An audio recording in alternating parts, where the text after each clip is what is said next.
The fog continues to roll in. The dark of night deepens until all is black. Ahead, a rocky shoal beckons where certain tragedy awaits. Your ship plows forward, pushed by the storm. Just as your hope begins to subside, you see it, the light from the lighthouse that guides you to safety, faithfully kept by the Lightkeeper.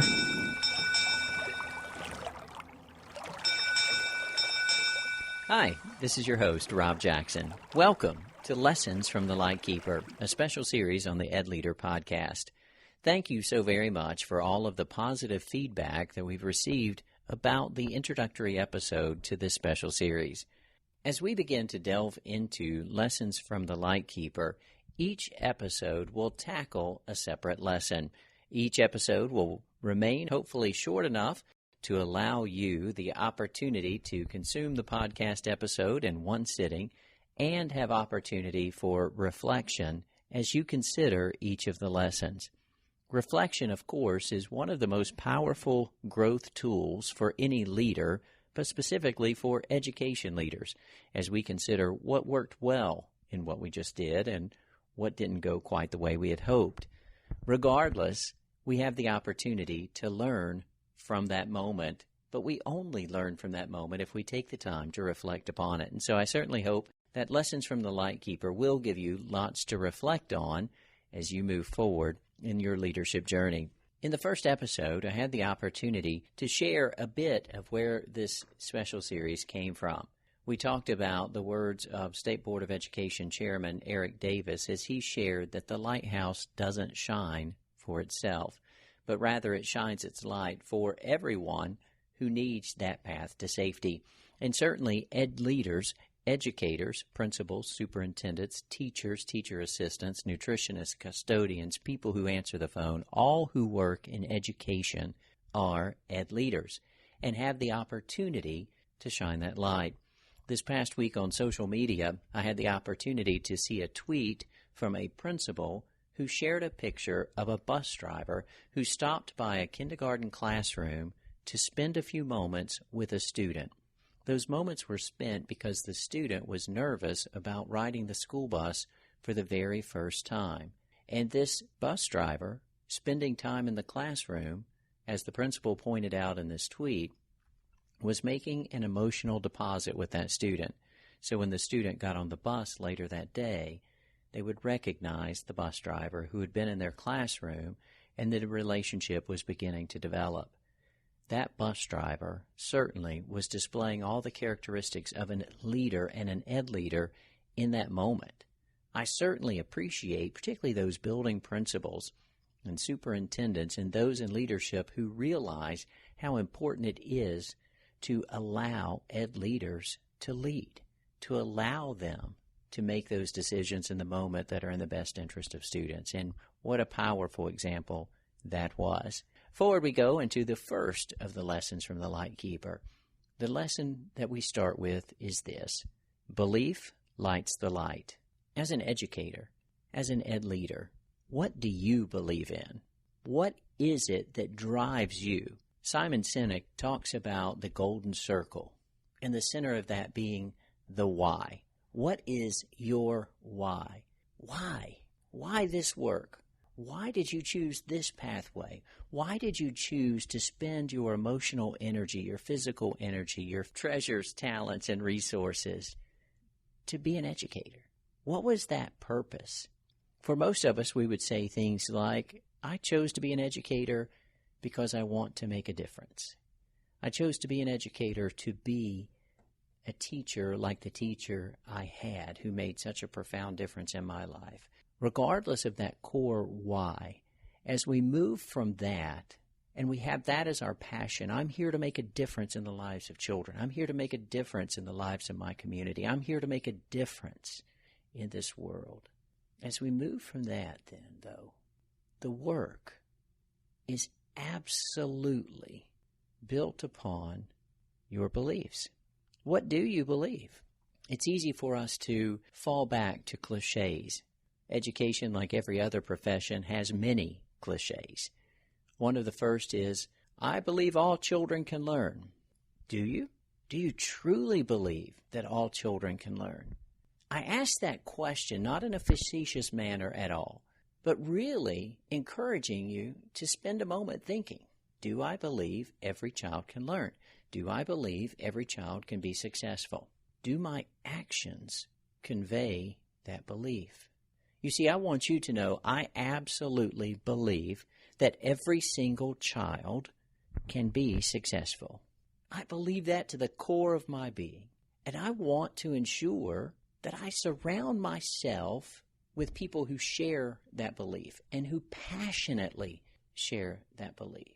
Because one of the things I know, as a teacher in the classroom, I spent time talking to every single child in my classroom. I taught fourth grade. I was an elementary teacher. I spent time talking to them not just to build relationships, and that's absolutely crucial, of course, but I spent time with them to ensure that they knew that I believed in them. I believe in you. I believe that you can pass the spelling test on Friday. I believe that you can read this chapter book. I believe that you have the ability to make straight A's on your report card. I believe you can achieve your dreams. Now, that'll take some things like working hard and making good choices and doing your best, but I want you to know I believe in you. Well, what was the outcome of that? The outcome was that every single student in my fourth grade classroom passed the end of grade state assessments in both reading and math and the writing test that we gave at that time in fourth grade. That belief in children is so very crucial to our work, because you see what happens in a child or a learner is when their teacher believes in them and they know that belief to be authentic, that child begins to believe in themselves. And when I use the word child, I'm not just referring to our elementary-aged students. I'm talking about all children, whether they're in kindergarten or 12th grade. They absolutely need to know their teacher believes in them. You see, if the teacher believes in me, I'm more likely to believe in myself and eventually will come to believe in myself. And if I believe that I can be successful, then that becomes a self-fulfilling prophecy, and I do become successful. And as I become successful, I want to do more of what I did to just become successful, which tends to be the making good choices and working harder, etc. That belief is so incredibly powerful. As an ed leader, though, it's not just about believing in students and ensuring that our teachers are conveying that, but principals need to be conveying that. Superintendents need to be conveying that. Every time we're around our students, every moment we're around our students, we should be sharing our belief in them and encouraging them to do their best because we know they can succeed. But beyond that, do we believe in our colleagues? As a teacher, do I believe in the other teachers on my grade level team or the other teachers in my department? As a principal, do I believe in the teachers in my building? Do I believe in all of the support staff individually? Do I believe they can be successful? Now, friends, in some ways, perhaps I've started stepping on toes, and I don't mean to do that. But it is absolutely worth the time we spend in reflecting on the question, do I believe in those I serve with? Because you know what? My actions reflect my belief. If I believe as a building principal that the teachers are going to be successful, the teachers grow in that belief that's placed in them, and they become successful. I absolutely believe that to the core of my being. As a principal, the results that I saw in the schools I led, by whatever metric, the academic metrics we have on state assessments, the athletic metrics we have by championships, the artistic metrics we have from band competitions and visual art shows, etc. All of those metrics show incredible results. The secret? Well, believing in people. And by the way, as a superintendent, the same thing is absolutely true. My actions as a superintendent should reflect my belief in every single principal I have the incredible honor of serving with. My actions as a superintendent should reflect my belief in every single central services director, those who serve the schools and serve the teachers. Those beliefs show in my actions. My actions show my beliefs. Belief lights the light. if we truly want to ensure that we are sending out a light of hope, of safety, of strength, of care to our students in this world as we're struggling with a pandemic and societal unrest, we have to understand that it's our belief that lights that light, our belief in children, our belief in our colleagues, our belief in our schools, our belief in education. Our belief lights the light.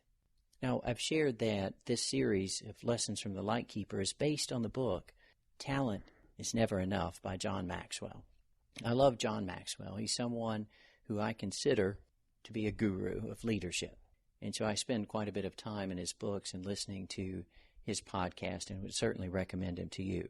Now, to my knowledge, he's never talked about lighthouses and lightkeepers. Perhaps he has in some work that I've yet to discover.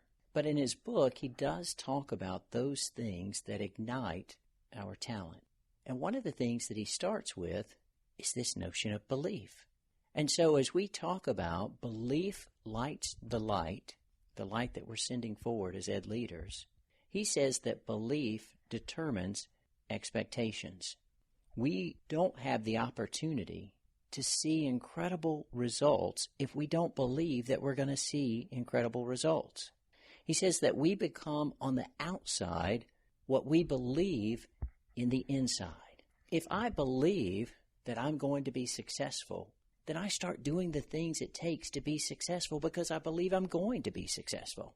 And I begin to see that success, and of course that encourages me to do those things more and more. You see, our beliefs determine our expectations, and our expectations determine our actions. I started my career in education as a school secretary. I loved the opportunity to serve, but I knew that wasn't where I saw myself serving for the entirety of my career. I knew I wanted to be a teacher, and I believed that I could be a teacher and I could be a great teacher. And because I believed that about myself and had that expectation, I began to do those things that would lead to me becoming a teacher, furthering my education, speaking to the principal, spending time with teachers, learning from them and all the things they did. And through that became a teacher. Because I believed, that determined my expectations determine my actions, and I was able to see it through, and the same is true for each of us. John Maxwell says a belief is a habit of mind in which confidence becomes a conviction that we embrace. That belief is a habit of mind and guides what we're doing. He says we have to have confidence in ourselves and make that a priority.